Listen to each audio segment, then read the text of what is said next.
கந்தா நீ தேரேறி கடம்பா உன் வீரம் சூடி கொட்டு மூரசு கொட்ட வாரும் ஐயா.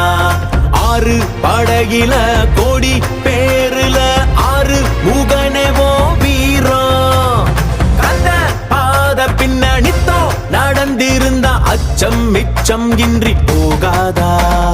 முருக முடிவெடுக்க சிவனோ கேட்டிருக்க வெற்றி வேலனுக்கு ஆரோகரா. கந்தாணி தேரேறி கடம்பாவும் வீரம் சூடி கொட்டு ஊரசு கொட்ட வாரும் ஐயா.